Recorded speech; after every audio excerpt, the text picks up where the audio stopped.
আল্লাহর ঘর মসজিদ বানানি চলে রে ভাই, এই স্ক্রিনের আগে দেখুন আজকের ভিডিও শেয়ার করি আপনিও তোরা হইলে সওয়াবের অংশীদার হইন।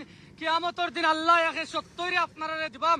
এই দেখো আল্লাহ তাআলার যে পবিত্র মসজিদ ঘর, আমরা হয়তো দুনিয়ায় সারা জীবন কেউ থাকতাম না, কিন্তু আপনারা যে 10 টাকা 100 টাকা 200 যে যত দেন হয়তো মরার বাদে এগুলো আল্লাহ তাআলার খাতাত লিখে লইবা।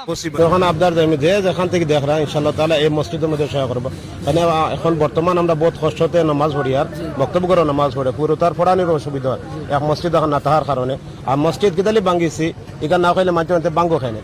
এই মসজিদের সাত একবার ডেমেজ হয়ে গেছিল আর পানি পড়ে, তো আমরা দেখলাম আখতা যদি ভাঙ্গি যায় আমরা নামাজি যারা নামাজ আইমু এরা আখতা কোনদিন অ্যাক্সিডেন্ট হইব, যার কারণে মসজিদ খান ভাঙ্গা লাগছে। আগে আমরা সাটালে আসলো ও কারণে আমরা মসজিদের ভাঙ্গিছি।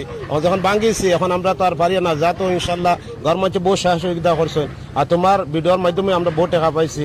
আর আমরা এগুলি আজকে তোমার ফুলের তোমার ডালাই দিয়ার এখন রয়েছে আমরা সাত, এই সাত খানোর লাগে আপনারা সারা সহযোগিতা আগবাড়াইবেন ইনশাআল্লাহ তাআলা।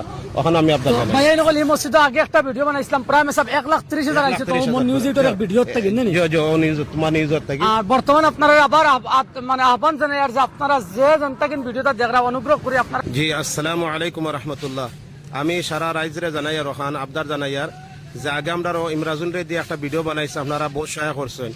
আর এখন আমরা তানোর এই ভিডিওর জরিয়ায় আর মঞ্চের সহায় সহযোগিতার জরিয়ে আমরা বিটিআইসকে ডালাই দিয়ার বিটির উপর খান এখন আমরা রয়েছে সাত খান।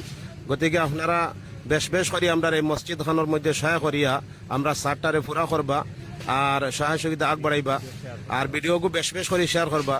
আমরা মসজিদের সেক্রেটারি সাবর আর আরেকজন মঞ্চর স্ক্যানার দেওয়া হইব, স্ক্যানার আপনারা দিবা আর কোনো সন্দেহ নাই ইনশাআল্লাহ তাআলা আমরা সাইয়া পয়সা পৌঁছিব। যখন আপনার জমি যে যেখান থেকে দেখ রা ইনশাআল্লাহ তাআলা এই মসজিদের মধ্যে সহায় করবো।